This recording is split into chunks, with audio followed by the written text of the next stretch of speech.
Hey, it's Levi with Henley's Happy Trails, and we're going to do another techie article today. RVTripWizard.com graciously sponsored us a subscription to check out and help plan our RV trips, and I am doing a video talking about that web application and how it works so that you can see if it's something that you might want to get as well. So it is a paid subscription, and I'm going to talk about a little of what it can do and how you might plan a trip. It's really cool. It gives you RV safe routes, and it also can integrate with a RV Life app, which you can use as a GPS on your RV routes. And I'll show you how to do all of that. Before I get into the tour of RV Trip Wizard, I do want to say that this video is sponsored by RV Trip Wizard, and there is an affiliate link in the description of this video below, or if you're reading on our website and seeing this video there, henleyshappytrails.com, there's also an affiliate link there. It helps us if you use that affiliate link if you're going to sign up with RV Trip Wizard. But first off, let me get signed in here. Now, once you sign in for the first time, it's actually going to open up a window, which I'm going to go up here and hit default settings. It's going to open this up right away so that you can set up how you want Trip Wizard to help you plan routes. I'm going to go through all these options, some of them very quickly, and some of them I'll get into some detail. The first option, any of them, first of all, you can hover over the little question mark and it'll tell you more about that option and what it does. So it's going to ask whether you want to auto load last open trip. So if every time you go into Trip Wizard, you want it to automatically open the last trip you were working on, you can check that. I have it unchecked. I think it's checked by default. Show stop details display preference. This basically notes whether or not you're going to hover over a spot and it'll automatically pop up with details, or whether you have to click on a spot before details are given, and that's up to you. The hover over works just like the question mark. As I hover over a location, notice that pops up. The click for stop details means I not only would have to put my mouse on it, but I would have to physically click that item for the details to come up. I like that option, so I chose that. And the map resolution. You have two options, either a high resolution map or a low resolution map. Of course, the high resolution map is going to look better with a little more map detail, not necessarily points of interest or campground detail, but just how detailed the map is going to look. Now, if you have a super fast internet connection where you're at, or you have an unlimited data plan, you can choose the high resolution map if you like that better.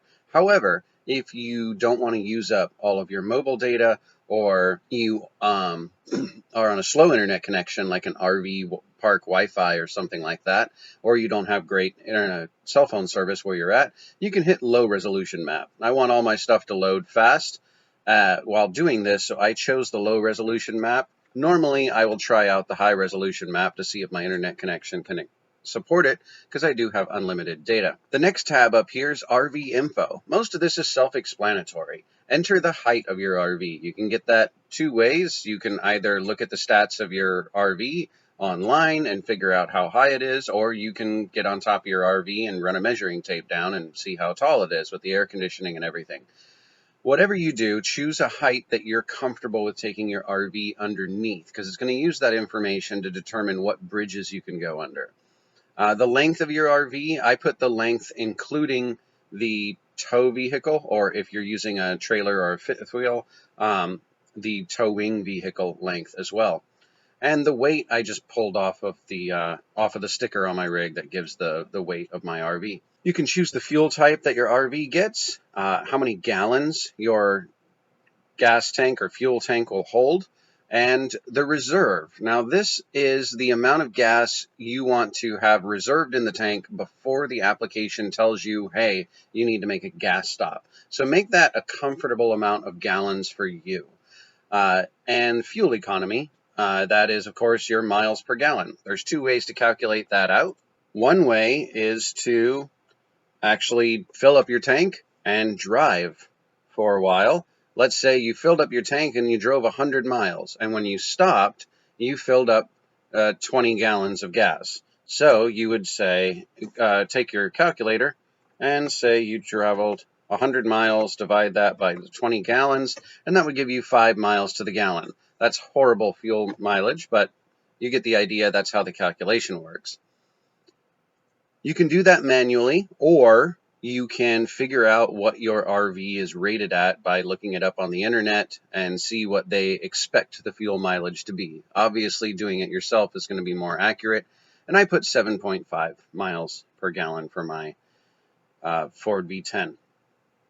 And this is how it displays fuel warnings. It can do it one of three ways: no fuel warnings, or one at a time. In other words, if you say you're going from California to New York, it's going to put a fuel warning, just one, on part of your trip. And once you tell the program, hey, I fueled up here, it's then going to move that fuel warning further, one fuel warning at a time. You can also do multiple, which basically will assume that you filled up at every fuel warning and just dot them out through the trip like that. The next option is carrying propane. Some tunnels don't allow you to carry propane through them, so if you are carrying propane and you say yes, it will attempt to not take you on any roads that you can't legally carry propane. Next up, we have routing and driving. Just like Google Maps, you can tell it to avoid certain things: highways, ferries, tunnels, unpaved roads, tolls. I have it avoiding tolls and unpaved roads, if possible. Driving time estimates. Now this, as far as, if you ever notice and you get a route through Google Maps, generally it takes the speed limit of those roads and uses that to estimate how long it's going to take you to get there. It also can factor in traffic in Google Maps and things like that. But this can do the same thing. The routing engine estimate takes the speed limit on each of the roads and uses that, assumes that you are driving that speed limit, and uses that to calculate how long it'll take to get to your destination. The second option is your average driving speed. I typically can watch my gas needle drop if I go above 60 miles an hour. So I usually try to keep it between 55 and 60 while I'm driving. So that happens to be my average speed.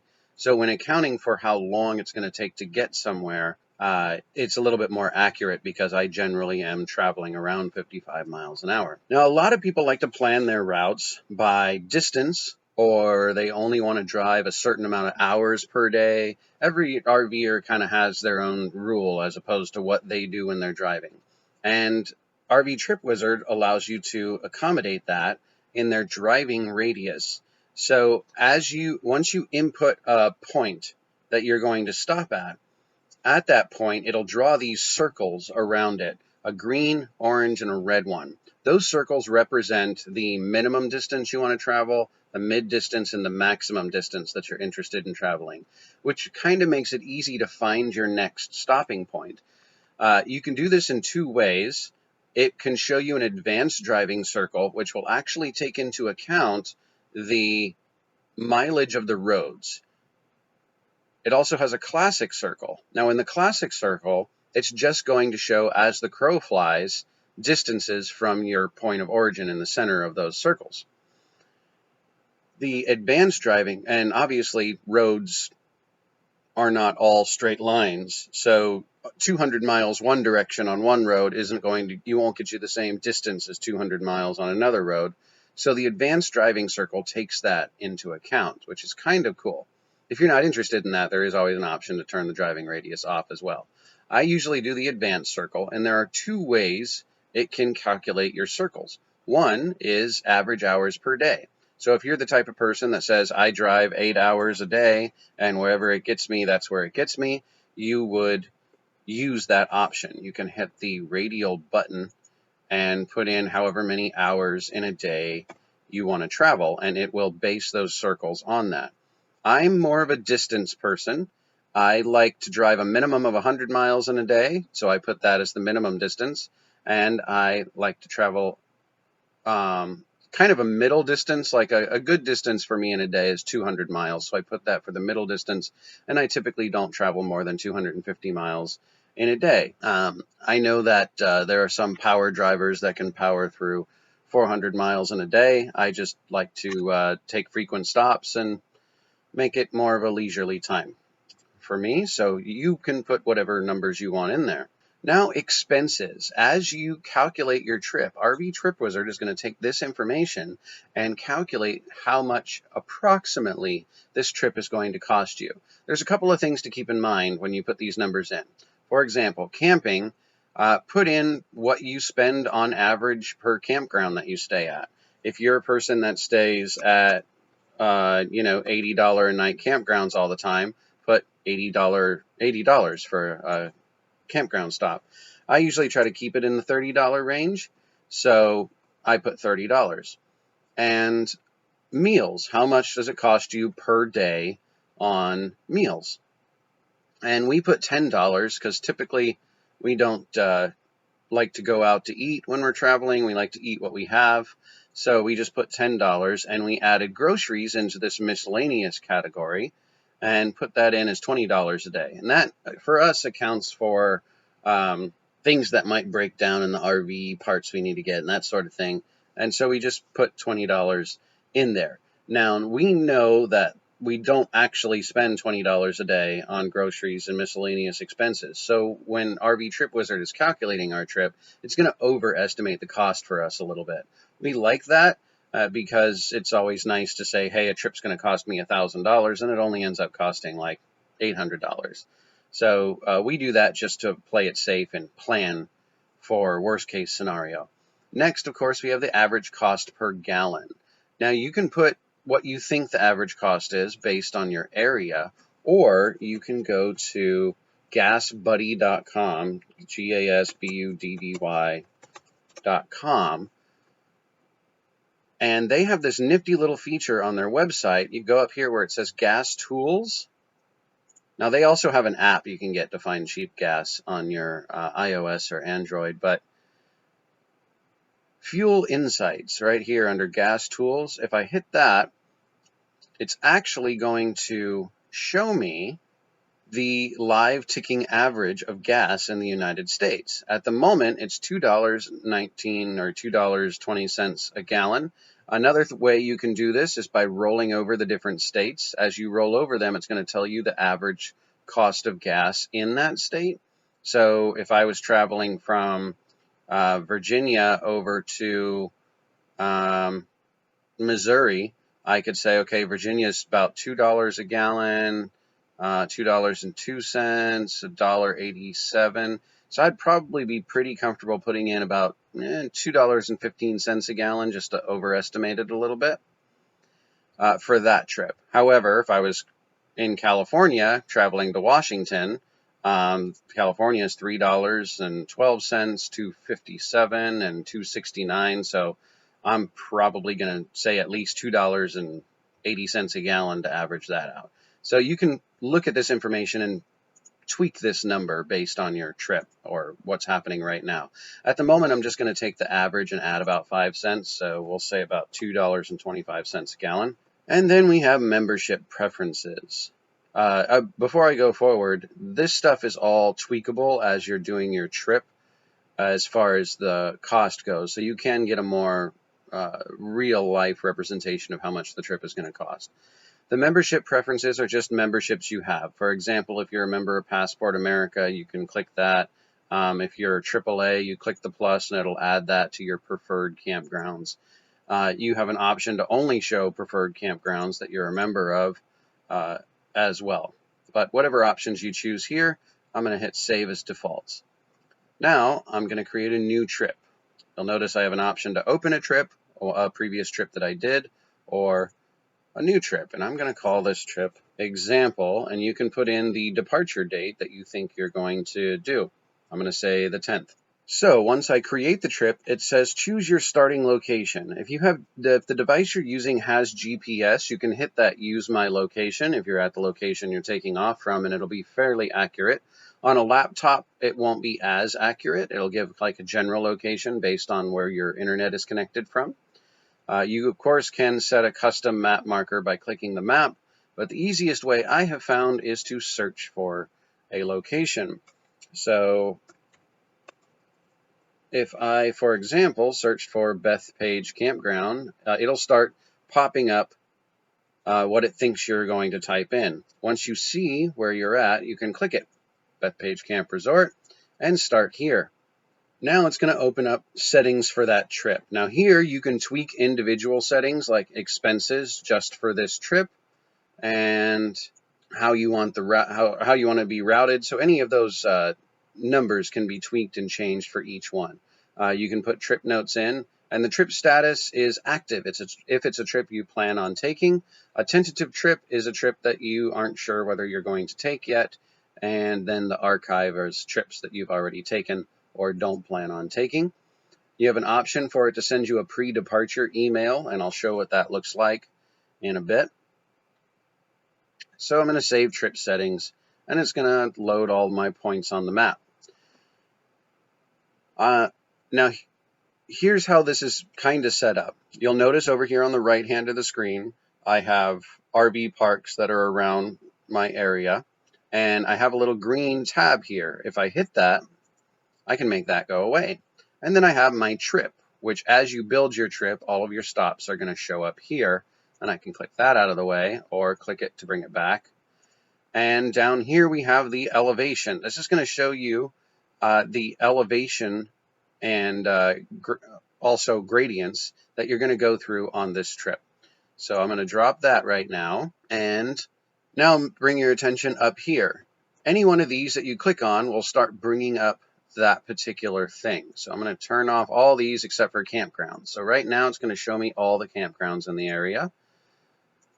And this is the filter. So if I made some filters to find specific types of campgrounds, I can turn those on and turn those off. This one is the points of interest. So this is everything from gas stops to other random points of interest. If you click that and turn it on, you'll see those points of interest. And over here is road hazards. And at the moment, the road hazards consist of low bridge clearance signs. And so that is pretty much a lot of the functionality. Of course, I'll show some of these other buttons as we go along. But you'll notice, I'm going to move this trip thing out, that Bethpage Camp Resort has that green flag. I told it to start there. Now, there's a few ways you can build your trip. One of those ways is to just find your next city that you're going to, if it's a long trip, and route it one area at a time. But sometimes you have a final destination you want to get to, and you can put that ending destination in. So just for fun, let's say I'm going to Indianapolis on this trip, just to make a quick trip.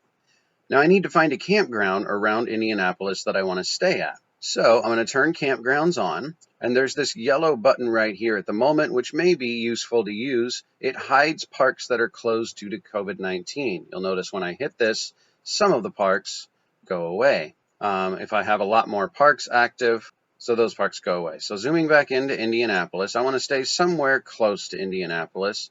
So I'll zoom in to a point where these are the parks I'm looking at.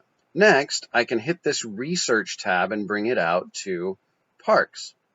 I'm going to clear all the filters right now, and I can do this two ways. I can roll over these parks, and you'll notice, if you take a look at that one right there, once I roll over it, it'll start bouncing.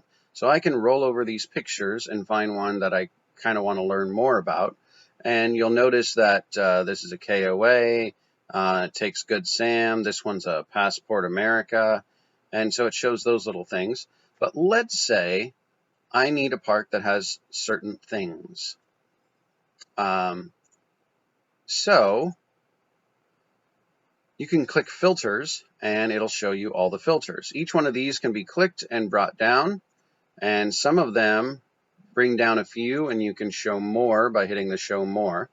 So let's say I'm looking for only parks with pull-through sites. I need a park that allows pets, and I'm going to drop that. I want a park with full hookups,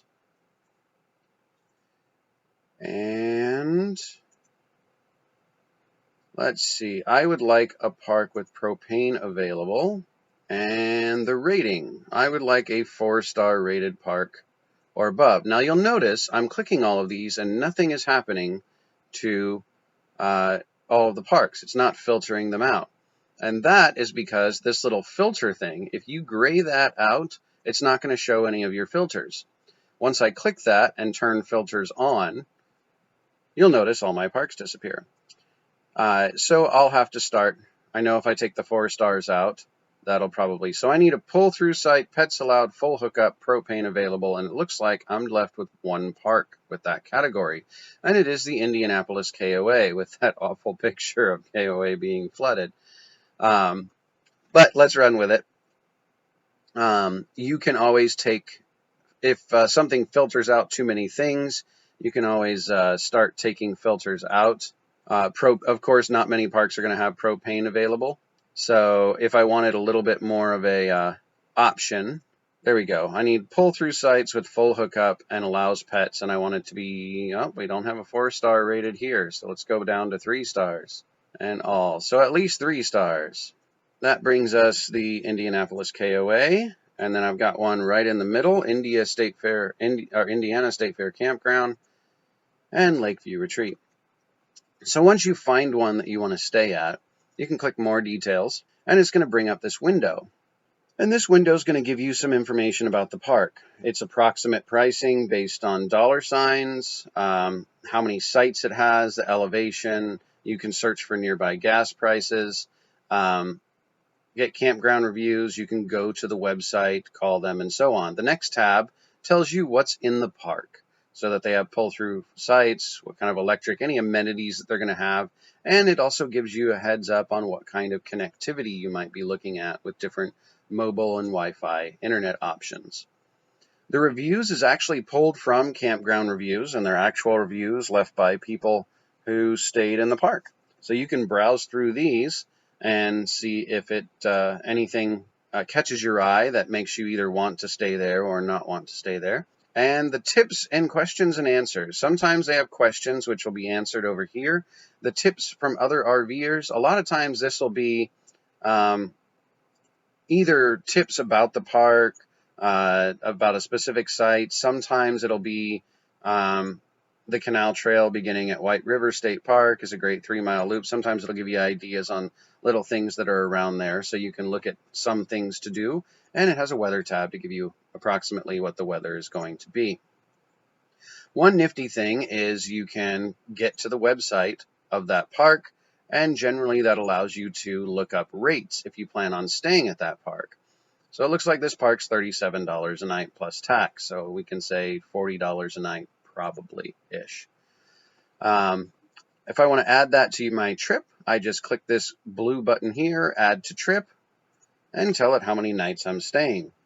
So it's going to take that, let's say I'm staying 2 nights. Now it's going to take that $30 a night that I put in there and say that it's going to cost me $60. Now I know this park's going to cost me a little more than that, so I can actually put in the $80 approximately 2 nights here would cost me. So I can adjust that. And where you want to add it, so the last stop. So this is where I want to end up. You'll notice once I clicked that, it gave me a route. I'm going to turn parks off right now. This blue or purple, actually it's purple line, is the route. Next, I'm going to start planning stops on that route. So I'm going to click back up here to Bethpage, and when I do that and zoom out, you'll notice it draws those lines that I talked about.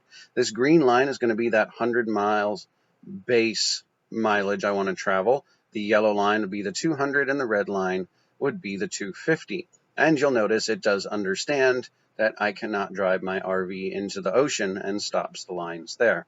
So my first stop of the trip, I like to stop at a lot of overnight places like Walmarts and things like that. So I'm going to turn on points of interest and choose overnight parking. Now, sometimes I'll actually stop at Flying J's, Pilots, Cabela. So when I hit overnight parking, I like to add the other stuff that I might stop overnight at. And I aren't interested in stopping at those two. So you can choose which things you want to see on the map. And notice on my route, just a little past 100 miles, since it'll be the first day of the trip, I've got a Walmart over here. I can click on that. It'll give me, if I hit more details, it'll give me the phone number of that Walmart. I can call them and double check that I'm allowed to stay overnight. I recommend you do that because Walmarts change whether or not they allow overnight RV parkers based on area, and sometimes they do, sometimes they don't. So call ahead. But I'm going to add this to my trip, and I'm going to stay one night, but it's not going to cost me any camping fees, so I can hit $0 and add it after Bethpage Camp Resort. Now when I add that to my trip, you'll notice over here it's making a running tally of my trip. The first leg of my trip is going to be 117 miles, that'll be 2 hours of driving time.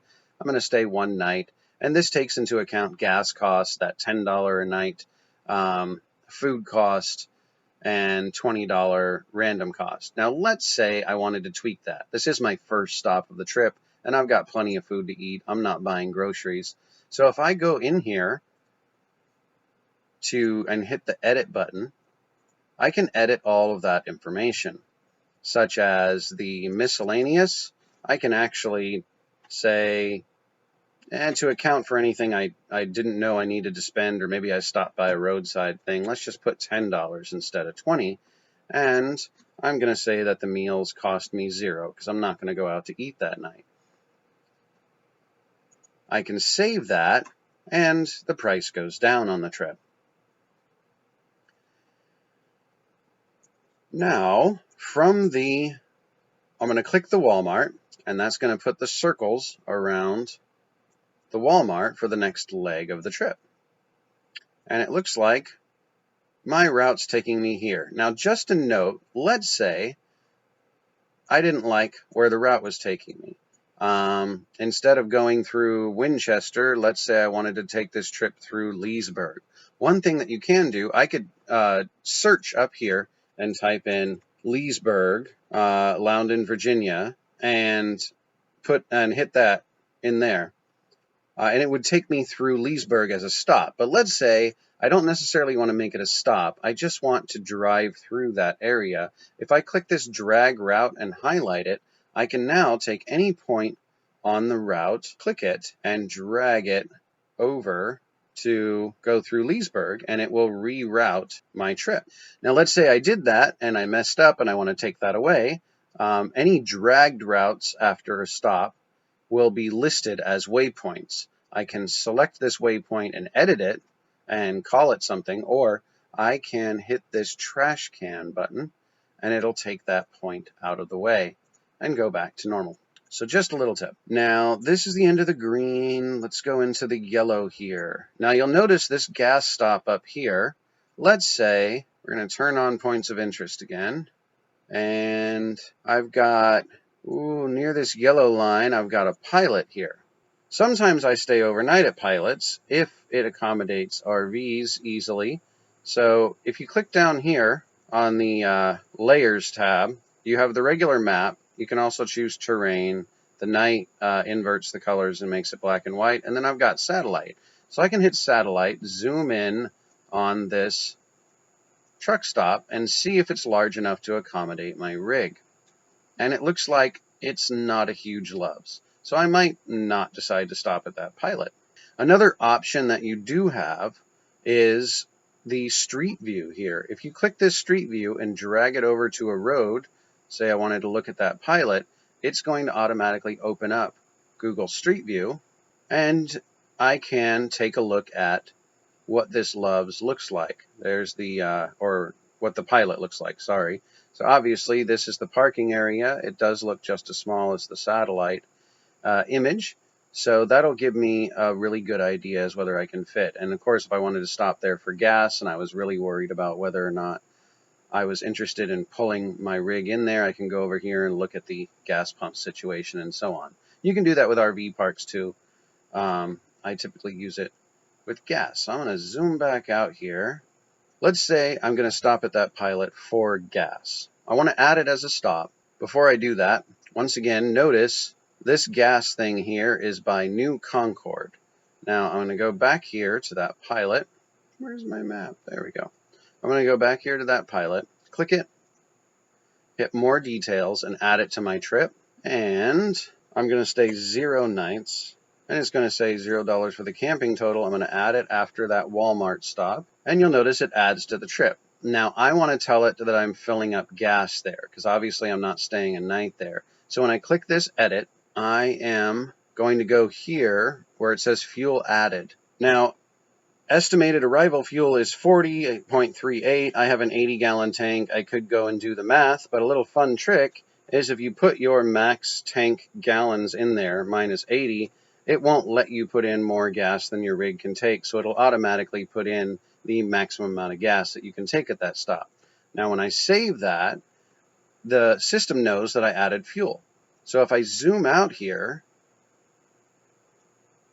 you'll notice that gas, let me turn off these points of interest, that gas thing disappeared.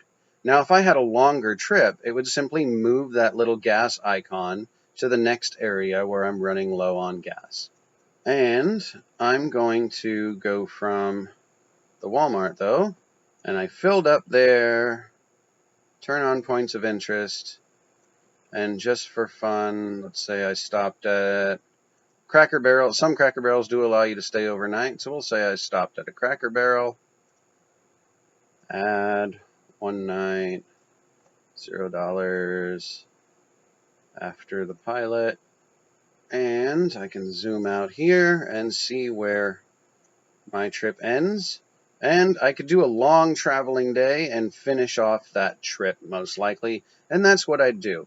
Now, as a note, I don't like to arrive at a place empty, though, so I can click this last button here, and it'll tell me what my arrival fuel is, which is 20 gallons. So, I notice there's a few gas stations here. I got a pilot. I'm going to add this to my trip right after that Cracker Barrel that day. Staying 0 nights. And I'll enter in 80 over here and fill up my rig to stay. So that is basically kind of the basics in planning a trip.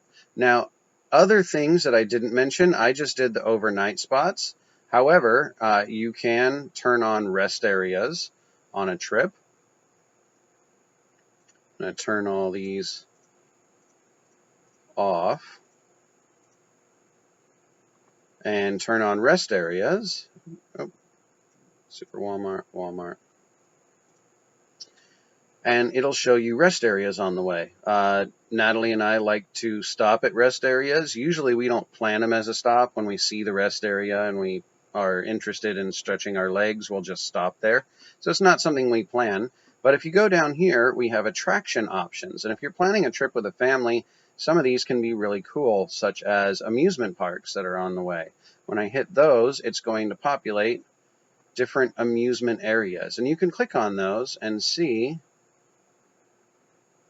Dinosaur Land is one over here, Empower Adventures, Middleburg. So you can basically find areas that are around stops that you might want to go to. They have other points of interest such as aquariums and art galleries, bakeries, and other things that might be useful on a trip, such as pet stores and pharmacies, restaurants. Maybe you're interested in trying a unique restaurant, which is not KFC. So you can really kind of go in and plan in very great detail what your trip is going to be.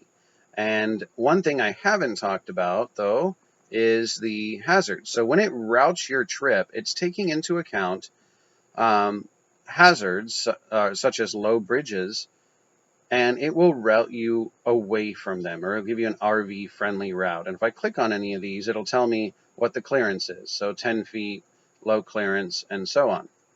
The only thing I haven't talked about at this point is the elevation tab. Before I get there, you'll notice you do get a total here. That trip that I planned was 740 miles. I'm staying a total of, I'm doing it in 4 nights. And it's going to cost approximately $402. And once again, I can go to each of those stops and tweak the cost of that day of what I think it's going to be to get a more accurate representation. Like I said, I like to overestimate those things. But I'm going to move these tabs out of the way and open up the elevation tab. Now this is going to show the elevation of your entire trip. You'll notice that the bottom here goes in miles. So at 100 miles, my trip looks like this, 200 miles, 300 miles. And as I'm going, you'll notice up on the map, like keep your eye right up here, right around there, as I move this, it's going to point where that is on the trip. So it looks like right when I hit Cumberland, I'm going to be going uphill for a little while, but only 242 feet. If you're worried about gradients or taking your rig up hills, you can hit the Show Gradient button, and it's going to shade these out to with what the gradient is. So, for example, I'll match this up with that. So, for a little while, I'm going to be going on a 3% grade. It looks like the steepest one is going to be right about here, which is a 5% grade, maybe 6. So you can make sure that you're not going up or down anything that you don't feel comfortable going up and down. So that's a basics of how to plan a trip in RV Trip Wizard. So now that I have the trip planned, but another thing, I'm going to go back here to Trip, and you'll notice this little Trip Tools. If I hit that, I have some options on how to export this. Now you can export this into a GPS device, like a Garmin GPS. So if you have a built-in GPS in your rig, you can export it in a format that you can load into many of them. You can allow other people to view your trip, print maps, and so on. You can get what the turn-by-turn directions are going to be. So you have all of these options here, but one really cool one is email itinerary. So I sent this email to my profile. Okay, so I opened my email up in the background, and it sent me this email titled Trip Itinerary from RV Trip Wizard, and it sends you this little itinerary of your entire trip. And any RV park that you're staying at, or some others like Cracker Barrel, they're actually clickable. It will take you to the campground reviews site of that to get further information, which has the phone number and so on and so forth. So you can open up that email while you are on your trip to update anything that you need to. And of course, it has the address. So it's a lot of really cool information and a nifty thing. You can send this to friends and family so they know where you're going to be on a trip. You get the cost estimate, how many miles the trip is, all in a very convenient email. So that's quite nice. And that is the basics of RV Trip Wizard. It's a really cool planning program. And now, very quickly, I'm going to show you how to take this planned trip and take it into your cell phone so that you can use your phone as a GPS device to actually give you turn-by-turn directions on that trip. So here's how you pull the RV Trip Wizard into your phone to use it as a GPS. You'll notice I have this app here called RV Life, and that you get that with RV Trip Wizard.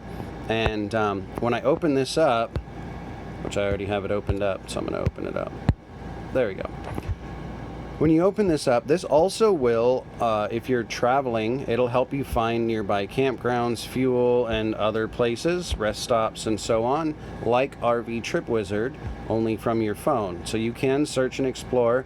You can get RV safe GPS directions on the fly, but the important thing is RV Trip Wizard here. If I click that, you'll notice I have all of my trips from RV Trip Wizard already loaded in. If I choose the one that we did, I can do a couple of things. One, you don't always have internet when you're traveling. If you've ever run out of internet while you're trying to use your phone as a GPS, you'll know that can be kind of frustrating. You can download all the maps before you take a trip, so you don't even need internet to have it route you on your trip. One note though, if you have a limited data plan on your phone, the maps are not small. The maps for this trip is 3.15 gigabytes. So if you have a limited data plan, definitely connect to Wi-Fi before you download these maps. But if you have an unlimited data plan and you want to download the maps beforehand, you can do that. I'm not going to do it at the moment, but you'll notice up here I have an option that says start directions to first stop. I can also go into manage the trip and it'll take me to RV Trip Wizard. But if I start the directions to the first stop, it'll give me options for where I want to go. And then I can view RV friendly directions.